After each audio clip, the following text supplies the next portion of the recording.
ہم وہی کہیں گے جو ہمارا دین ہم کو بتاتا ہے، عمل کرو تو تمہارا بھلا ہے۔ صلاۃ و سلام علیک یا رسول اللہ صلی اللہ تعالی علیہ وسلم۔ وتفقد الطیر فقال ما لی لا اری الہدہد ام کان من الغائبین۔ اور سلیمان نے پرندوں کا جائزہ لیا تو کہا کیا بات ہے، میں ہدہد کو نہیں دیکھ رہا، کیا واقعی وہ غائب ہے؟ لو عذبنہ عذابا شدیدا او لأذبحنہ او لیأتینی بسلطان مبین۔ میں اسے ضرور سخت سزا دوں گا یا ذبح کر دوں گا یا وہ میرے پاس کوئی واضح ثبوت لائے۔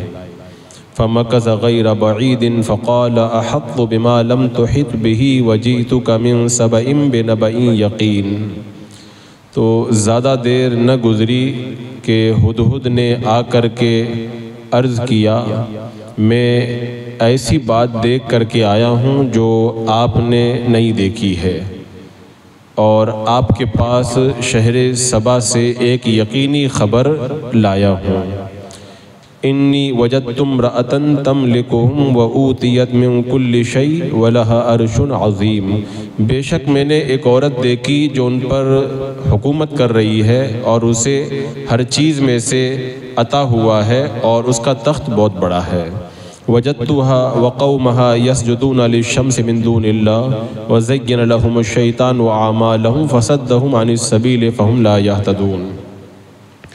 اور میں نے اسے اور اس کی قوم کو اس حال میں پایا کہ وہ اللہ تعالیٰ کو چھوڑ کر سورج کو سجدہ کرتے ہیں، اور شیطان نے ان کے اعمال کو ان کی نظر میں سنوار کر انہیں سیدھی راہ سے روک دیا ہے تو وہ راہ نہیں پاتے ہیں۔ اللہ یسجد للہ الذی یخرج الخبء فی السماوات والارض ویعلم ما تخفون وما تعلنون اللہ لا الہ الا هو رب العرش العظیم۔ تو اللہ تعالیٰ کو سجدہ کیوں نہیں کرتے جو آسمانوں اور زمین کی چھپی چیزیں نکالتا ہے، اور جو کچھ تم چھپاتے ہو اور ظاہر کرتے ہو وہ جانتا ہے۔ اللہ تعالیٰ ہے کہ اس کے سوا کوئی معبود نہیں، وہ بڑے عرش کا مالک ہے۔ ان آیات سے حضرت سلیمان علیہ السلام اور ہدہد کا قصہ شروع کیا جا رہا ہے۔ اس آیت کریمہ میں یہ ارشاد ہوا کہ حضرت سلیمان علیہ السلام نے ہدہد کو دیکھا تو نہیں پایا کہ وہ کہاں چلا گیا ہے، یعنی حضرت سلیمان علیہ السلام تمام پرندوں کی تفتیش کر رہے تھے، اور یہ بادشاہ کا طریقہ ہوتا ہے کہ وہ اپنی رعایا کی تفتیش کرتا ہے۔ پرندہ ایک چھوٹی سی چیز ہے، لیکن حضرت سلیمان علیہ السلام ایک چھوٹے سے پرندے کا بھی خیال رکھ رہے ہیں، نظر نہیں آیا تو پوچھ رہے ہیں کہ وہ ہدہد کہاں چلا گیا۔ یہ ہدہد کے بارے میں آپ نے جو سوال کیا، علماء بیان فرماتے ہیں کہ ان کے پاس ہر قسم کا پرندہ آتا تھا حضرت سلیمان علیہ السلام کے پاس۔ اس دن ہدہد آپ کی بارگاہ میں نہیں آیا تو آپ نے پوچھا کہ ہدہد کیوں نہیں آیا، اور ایک روایت یہ ہے کہ دھوپ میں پرندے آپ پر حضرت سلیمان علیہ السلام پر سایہ کرتے تھے، ہدہد دائیں طرف سے آپ پر سایہ کرتا تھا۔ حضرت سلیمان علیہ السلام کو جب دھوپ لگی تو آپ نے ہدہد کی جگہ جب دیکھا تو خالی نظر آئی، تو پوچھا کہ ہدہد کہاں ہے۔ اور حضرت عبداللہ بن سلام کہتے ہیں حضرت سلیمان علیہ السلام سفر کے دوران ایسی جگہ ٹھہرتے جہاں پر پانی نہیں ہوتا تھا، تو ہدہد زمین کے اندر کو بھی دیکھ لیتا تھا، حضرت سلیمان علیہ السلام کو خبر دیتا، پھر آپ کسی جن کو حکم دیتے تو وہ جن زمین کو چیر کر کے پانی نکال دیا کرتا تھا۔ تو حضرت سلیمان علیہ السلام جنگل میں ایک جگہ ٹھہرے ہوئے تھے، پانی کی ضرورت پڑ گئی تو ہدہد کو یاد کیا کہ کہاں ہے ہدہد، تو ہدہد آپ کو نظر نہیں آیا۔ تو اس وقت آپ نے پوچھا تھا کہ ہدہد نظر کیوں نہیں آ رہا۔ حضرت سلیمان علیہ السلام نے یہ تفتیش فرمائی، یہ ایک عادل بادشاہ کا طریقہ، جیسا کہ حضرت عمر فاروق رضی اللہ تعالیٰ عنہ نے فرمایا اگر دریائے فرات کے کنارے ایک بکری کو بھی بھیڑیا اٹھا کر کے لے جائے تو عمر سے اس کے بارے میں بھی پوچھا جائے گا۔ جب ایسے عادل بادشاہ ہوں اور اتنا اللہ سے ڈریں کہ میری حکومت میں ایک بکری پر بھیڑیا بھی ظلم نہ کرنے پائے، تو اللہ تعالیٰ پھر امن و سکون عطا فرماتا ہے۔ اور آج کل کے یہ حکمراں جن کی حکومتوں کے اندر عورتوں کی عزتیں لوٹ لی جائیں، بے قصور لوگوں کو قتل کر دیا جائے، بلکہ خود ظالم حکومتیں جو ہے وہ ظلم و ستم کرتے ہوئے لوگوں کے مکانات کو ڈھا دیں اور ان کے ساتھ میں کیا کچھ نہ کر بیٹھیں، جب ایسے حالات ہوں تو کبھی بھی ملک کے اندر نہ تو امن و امان ہو سکتا ہے اور نہ کبھی ایسی جگہ کے اندر امن و سکون میسر آ سکتا ہے۔ حضرت سلیمان علیہ السلام نے پرندے کی تفتیش فرمائی۔ یہ ایک روایت میں یہ ہے کہ حضرت سلیمان علیہ السلام جب بیت المقدس تعمیر کر رہے تھے، جس کا آج کل فلسطین اور اسرائیل میں جھگڑا چل رہا ہے، تو یہ تعمیر جب آپ نے مکمل کر دی تو حج کے لیے تیار ہوئے۔ پھر آپ حرم میں گئے، اللہ تبارک و تعالیٰ نے جتنا چاہا آپ حرم میں رہے، پھر یمن کی طرف روانہ ہوئے۔ تو ایک دن صبح کے وقت مکہ سے نکلے، زوال کے وقت میں مقام صنعاء میں پہنچے۔ یہ راستہ تو 1 مہینے کا تھا، لیکن اللہ نے آپ کے لیے 1 مہینے کی راہ کو بھی اتنا آسان کر دیا تھا۔ تو وہاں پر آپ نے خوبصورت اور سرسبز زمین کو دیکھا، آپ کو بڑی اچھی لگی۔ آپ وہاں پر نماز پڑھنے کے لیے ٹھہر گئے، پانی نہیں تھا، تو ہدہد نے آ کر کے بتایا کہ اس جگہ پانی ہے کہ نہیں ہے۔ تو وہ ہدہد آپ کو نشانی بتاتا تھا اور پھر جنات کو آپ حکم دیتے تھے اور وہ جنات پھر پانی نکال لیتے تھے۔ تو اس دن حضرت سلیمان علیہ السلام کو ہدہد نظر نہیں آیا۔ آپ نے فرمایا ہدہد کہاں پہ ہے؟ اور یہ امام محمود آلوسی رحمۃ اللہ تعالیٰ علیہ نے فرمایا کہ حج کے موقع پر حضرت سلیمان علیہ السلام جب حرم شریف میں پہنچے تھے تو آپ نے اپنے سرداروں سے کہا تھا یہ وہ جگہ ہے جہاں آخری نبی ظاہر ہوں گے اور ایسی ایسی ان کی صفتیں ہوں گی، ان کے دشمنوں کے خلاف ان کی مدد کی جائے گی، 1 مہینے کی مسافت پر اللہ تعالیٰ دشمنوں کے دلوں میں ان کا خوف پیدا کر دے گا۔ آپ نے ساری نشانیاں بتائی نا، تو سرداروں نے کہا کہ اے اللہ کے نبی وہ کون سے دین پر ہوں گے؟ تو آپ نے فرمایا وہ دین حنیف پر ہوں گے۔ اور پھر میرا آقا علیہ الصلوۃ والسلام کے بارے میں انہوں نے پوری باتیں بتائی، تو سرداروں نے کہا وہ نبی کب ظاہر ہوں گے، کتنا ٹائم باقی ہے؟ تو آپ نے بتایا تقریباً 1000 سال ابھی ان کو آنے میں باقی ہے۔ تو ہر وہ حاضر اور غائب کو یہ خبر آپ نے فرمایا کہ پہنچا دیجئے، وہ تمام نبیوں کے سردار ہوں گے۔ پھر آپ حرم شریف سے یمن کی طرف چلے اور پھر آپ نے تھوڑی دیر کے اندر 1 مہینے کا راستہ طے کر لیا۔ وہیں پر آپ کو پانی کی ضرورت پڑی تو آپ نے پوچھا تھا کہ ہدہد کہاں پہ ہے؟ تو اس وقت ہدہد آپ کو نظر نہیں آیا۔ تب آپ نے فرمایا تھا کہ وَتَفَقَّدَ الطَّيْرَ فَقَالَ مَا لِيَ لَا أَرَى الْهُدْهُدَ، پرندوں کی تفتیش کی تو کہا کہ ہدہد کیوں نظر نہیں آ رہا، کیا واقعی وہ غائب ہے؟ حضرت اکرمہ رضی اللہ تعالیٰ عنہ بیان کرتے ہیں کہ حضرت عبداللہ ابن عباس سے پوچھا گیا کہ حضرت سلیمان علیہ السلام نے پرندوں سے ہدہد کی خصوصیت کی وجہ سے جو ہے وہ آپ نے تفتیش کی تھی، پوچھ تاچھ کی تھی۔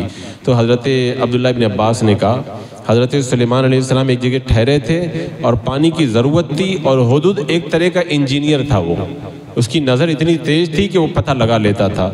تو آپ نے اس کے بارے میں یہ سوال کیا تھا۔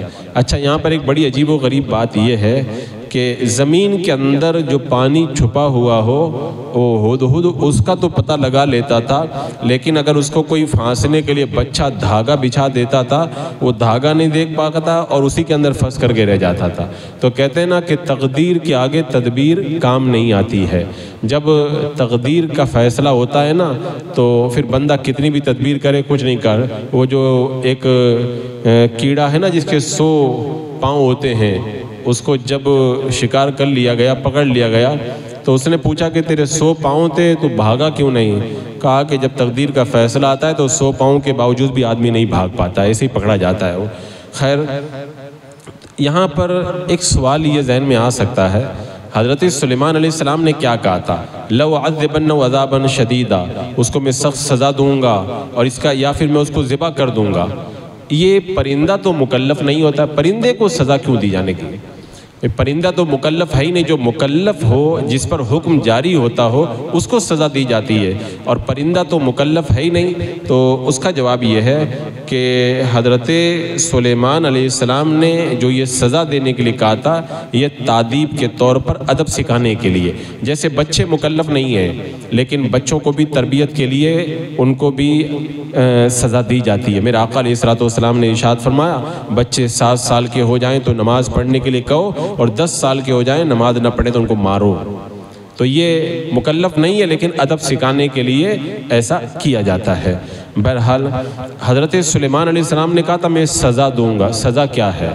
تو سزا سے مراد یا تو یہ ہے کہ آپ نے فرمایا میں اس کے پنکھ اکھاڑ دوں گا، اور ایک روایت میں یہ کہ سزا سے مراد یہ ہے کہ ان کو دھوپ میں رکھوں گا میں، اور ایک روایت میں یہ کہ سزا سے مراد ہے ان کے پیر باندھ کر کے انہیں دھوپ میں چھوڑ دوں گا، اور بھی کئی روایتیں اس مقام کے اوپر کی گئی ہیں کہ سزا سے مراد کیا ہے۔ بہرحال حضرت سلیمان علیہ السلام نے یہ بات کہی، اور میں نے بتایا تھا اس سے پہلے کہ یہ واقعہ کب پیش آیا تھا، جب حضرت سلیمان علیہ السلام حج سے پلٹ رہے تھے، تو اس موقع پر یہ ہدہد آپ کو نظر نہیں آیا تھا۔ اب کافی دیر کے بعد میں وہ ہدہد واپس آیا۔ وہ آیا تو پھر کیا ہوا؟ ابھی آپ حضرات نے ان آیات کریمہ میں سنا کہ اس نے آ کر کے بتایا۔ کیا بتایا؟ اس نے آ کے بتایا کہ میں ایسی خبر لایا ہوں آپ کے سامنے جو آپ تک نہیں پہنچی ہے، یعنی میں ملکہ سبا کی خبر لے کے آیا ہوں، یعنی ملکہ سبا بلقیس کے بارے میں خبر لایا ہوں۔ اور پھر اس نے پوری خبر بتائی۔ کیا خبر بتائی؟ خبر یہ بتائی، اصل میں یہ ہدہد تو حضرت سلیمان علیہ السلام کا تھا، ادھر ملکہ سبا کا بھی ایک ہدہد تھا۔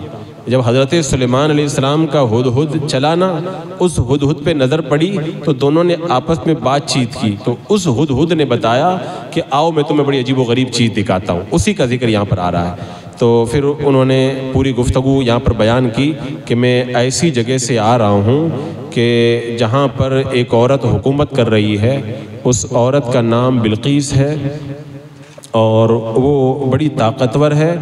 اس کے ماتحت 12,000 سردار ہیں، ہر سردار کے ساتھ میں 1,00,000 لڑاکو فوجی ہیں۔ اور اس ہدہد نے بتایا کہ تم میرے ساتھ چلو، میں تمہیں اس کا ملک دکھاتا ہوں، یعنی وہ سبا والا ہدہد جس کا نام یافور تھا۔ اب وہ لے کر کے گیا اور پورا سب کچھ دکھا دیا۔ اب جب ہدہد حضرت سلیمان علیہ السلام کی بارگاہ میں پہنچا، آپ نے فرمایا کہاں چلے گئے تھے؟ کہا حضور میں ایک ایسی جگہ جا کر کے آیا ہوں جہاں آپ نے ابھی نہیں دیکھا ہے۔ میں گیا تھا ملکہ سبا کو میں دیکھ کر کے آیا، اور وہاں پر اتنا بڑا لشکر ہے، اس کا یہ حال ہے۔ سارا ماجرا اس نے حضرت سلیمان علیہ السلام کو بتا دیا۔ تو حضرت سلیمان علیہ السلام کے پاس میں یہ ہدہد عصر کے وقت میں پہنچا۔ حضرت سلیمان علیہ السلام نماز کے وقت تخت سے اترے تھے اور پانی کی تلاش میں تھے، اور تھوڑی دیر کے بعد میں وہ ہدہد آ گئے۔ اب آپ نے فرمایا کہ میں اس کو سخت سزا دوں گا، لیکن جب اس نے کہا کہ حضور میں عذر لے کر کے آیا ہوں، فرمایا تیرا کیا عذر ہے؟ تو اس نے پورا واقعہ آپ کے سامنے بیان کر دیا۔ تو حضرت سلیمان علیہ السلام نے جب یہ تمام باتیں سنی، ملکہ سبا کے بارے میں سنا۔ سبا یہ ایک قبیلے کا نام ہے، اور اس قبیلے کے سب سے بڑے شخص کا نام سبا تھا، اسی کے نام سے پورے قبیلے کا نام جو ہے وہ سبا رکھ دیا گیا۔ ہدہد نے کہا میں نے دیکھا ایک عورت ان پر حکومت کر رہی ہے، اسے سب کچھ دیا گیا ہے۔ سب کچھ کا مطلب یعنی حکومت کرنے کے لیے جن جن چیزوں کی ضرورت پڑتی ہے اللہ نے اسے سب کچھ دے دیا ہے۔ اور یہ اس نے جو بتایا ہدہد نے، علماء کرام نے اس کی تفسیر بیان کرتے ہوئے کہا کہ یہ یعرب بن قعطان کی نسل سے عورت تھی۔ اس کا باپ بڑا عظیم و شان بادشاہ تھا، اور یہ تمام یمن کا مالک تھا۔ اس کے آس پاس میں بہت سارے بادشاہ تھے، انہوں نے کہا تھا کہ شادی ہماری بچی سے کر لو، ہماری بچی سے کر لو۔ اس نے کہا کہ تم میں سے کوئی بھی میری برابری کا نہیں ہے، میں کسی سے بھی شادی نہیں کروں گا۔ پھر اس نے ایک جن عورت سے شادی کی تھی، جنیہ سے، اور پھر اسی سے جو ہے وہ بلقیس پیدا ہوئی تھی۔ تو کہا گیا کہ بلقیس کے ماں باپ میں سے ایک جن ہے۔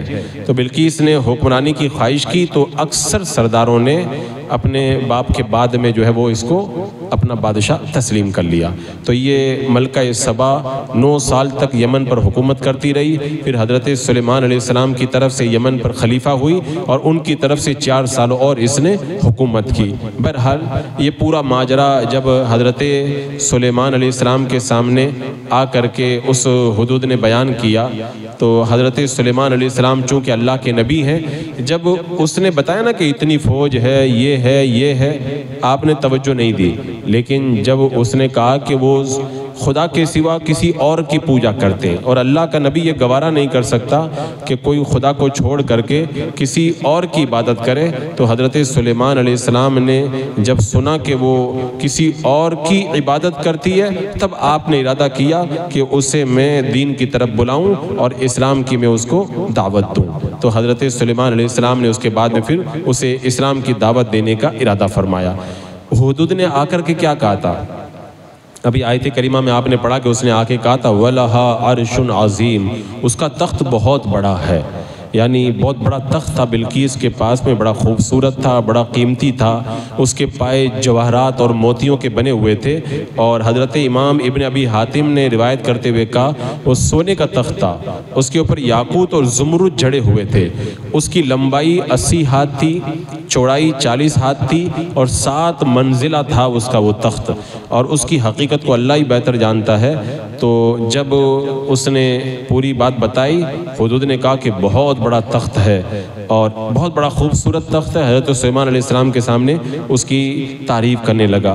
اب حضرت سلیمان علیہ السلام نے تخت کی طرف توجہ نہیں دی، لیکن جب کہا نا کہ وہ اللہ کے سوا کسی اور کی عبادت کرتی ہے تب آپ نے جو ہے وہ توجہ فرمائی۔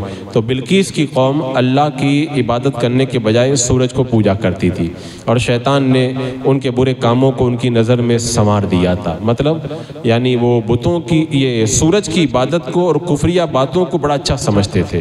اب حضرت سلیمان علیہ السلام نے یہ ارادہ فرما لیا کہ اس ملکہ کو میں اسلام کی دعوت پیش کروں، تو آپ نے اسلام کی دعوت دینے کے لیے کیا فرمایا، اسی کا ذکر ان آیات کریمہ کے اندر کیا گیا کہ اللہ تبارک و تعالیٰ یہاں پر ارشاد فرماتا ہے قَالَ سَنَنْظُرُ أَصَدَقْتَ أَمْ كُنْتَ مِنَ الْكَاذِبِينَ، سلیمان علیہ السلام نے کہا ہم دیکھتے ہیں کہ تو نے سچ کہا ہے یا تم جھوٹوں میں سے ہو، یعنی تم جو خبر لائے ہو نا تمہاری خبر کی میں تحقیق کروں گا۔ اذهب بكتابي هذا فألق إليهم ثم تول عنهم فانظر ماذا يرجعون، میرا یہ خط لے جاؤ اور اس کے پاس لے جا کے ڈال دو، پھر ان سے پشت پھیر لو اور دیکھو کہ وہ کیا جواب دیتے ہیں۔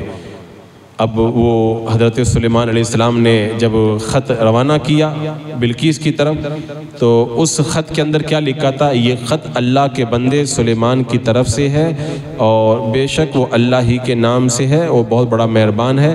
اور پھر آگے آپ نے کیا کیا، ہدہد کو خط دیا، دھاگے سے باندھ کر کے وہ خط ہدہد کے گلے میں لٹکا دیا اور ہدہد سے کہا کہ بلقیس کو دے کر کے آ جاؤ۔ حضرت سلیمان علیہ السلام کے مکتوب میں جب بلقیس نے دیکھا نا تو وہ دنگ رہ گئی، خط جب پہنچا وہاں پہ دنگ رہ گئی۔ اللہ تعالیٰ ارشاد فرماتا ہے کہ قالت یا ایھا الملأ انی القی الی کتاب کریم، اس نے بلقیس نے کیا کہا، اے میرے سرداروں بے شک میرے پاس ایک عزت والا خط پہنچایا گیا ہے، انہ من سلیمان و انہ بسم اللہ الرحمن الرحیم، بے شک وہ مکتوب سلیمان کی طرف سے ہے، وہ بے شک وہ اللہ کے نام سے ہے جو بہت مہربان رحم والا۔ اللہ تعالی علی واتونی مسلمین، کیا کہا انہوں نے کہ تم میرے مقابلے میں سر نہ اٹھاؤ اور مسلمان ہو کر میرے پاس حاضر ہو جاؤ۔ خط میں یہ لکھا ہوا ہے۔ یہ روایت میں آتا ہے کہ حضرت سلیمان علیہ السلام نے خط پر مشک لگائی اور مشک لگا کے بند کر دیا، پھر اس پر مہر لگائی اور وہ خط لے کر کے جا کر کے بلقیس کے اس محل میں ہدہد نے پہنچا دیا۔ دروازے سب بند تھے، چابیاں وہ بلقیس اپنے سرانے رکھ کر کے سویا کرتی تھی۔ ہدہد روشن دان سے کمرے میں پہنچا اور اس خط کو بلقیس کے سینے پہ لے جا کر کے پھینک دیا، اور ایک قول یہ کہ حدود نے چونچ مار کر کے بلقیس کو جگایا تو گھبرا کر اٹھی، اور اس نے خط پر مہر دیکھی تو وہ کانپنے لگی، کیونکہ مہر جس خط پہ لگی ہوتی تھی اس کا مطلب یہ ہے کہ وہ خط کسی بادشاہ کا خط ہے۔ حضرت سلیمان علیہ السلام نے بلقیس کو لکھا تھا کہ میں تم کو حکم دے رہا ہوں میرے مقابلے میں سر مت اٹھاؤ اور اسلام قبول کر لو، اور اسلام قبول کر کر کے حاضر ہو جاؤ۔ اب جب خط پڑھا بلقیس نے تو اپنے درباریوں کو بلایا اور بلا کر کے کہا کہ تم کیا کہتے ہو؟ ملکہ سبا نے کہا کہ اے میرے سرداروں، میرے پاس بڑا عزت والا خط آیا ہے، کیونکہ وہ خط دیکھ کر کے سمجھ گئی وہ بے شک یہ سلیمان کی طرف سے ہے اور اللہ کے نام سے شروع ہے۔ بلقیس نے حضرت سلیمان علیہ السلام کے خط کو عزت والا کہا اور ان کے خط کی تعظیم کی، تو نبی کے خط کی تعظیم کی برکت سے اللہ نے اس کے دل میں اسلام کی محبت پیدا کر دی۔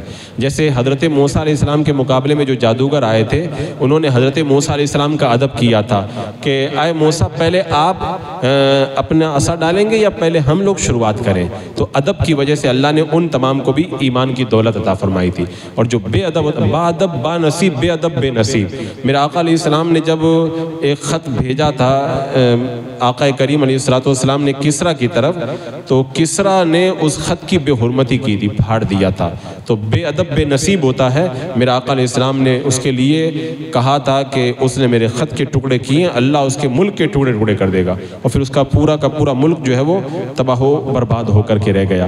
اب حضرت سلیمان علیہ السلام کا خط جب بلقیس کے دربار میں پہنچا، اب مشورہ شروع ہو گیا کہ کیا کیا جائے۔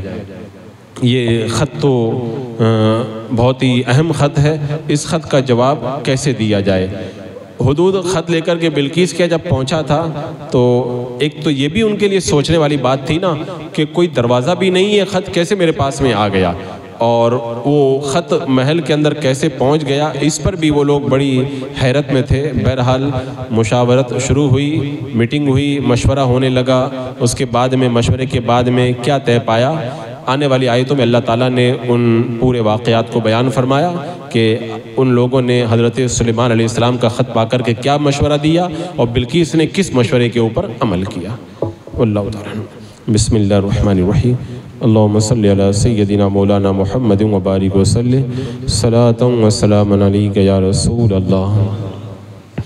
یا اللہ یا رحمان یا رحیم العالمین، تیرے محبوب اکرم صلی اللہ علیہ وسلم کے صدقے میں قرآن کے نور سے مولا ہمارے دلوں کو معمور فرما دے۔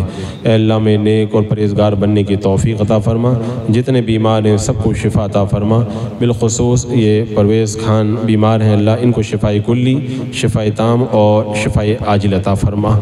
ربنا تقبل منا انك انت السميع العليم وتب علينا انك انت التواب الرحيم ان الله وملائكته يصلون على النبي يا ايها الذين امنوا صلوا عليه وسلموا تسليما اللهم صل على سيدنا وشفيعنا وحبيبنا مولانا محمد وبارك وسلم صلاة وسلاما عليك يا رسول الله سبحان ربك رب العزة عما يصفون والسلام على المرسلين والحمد لله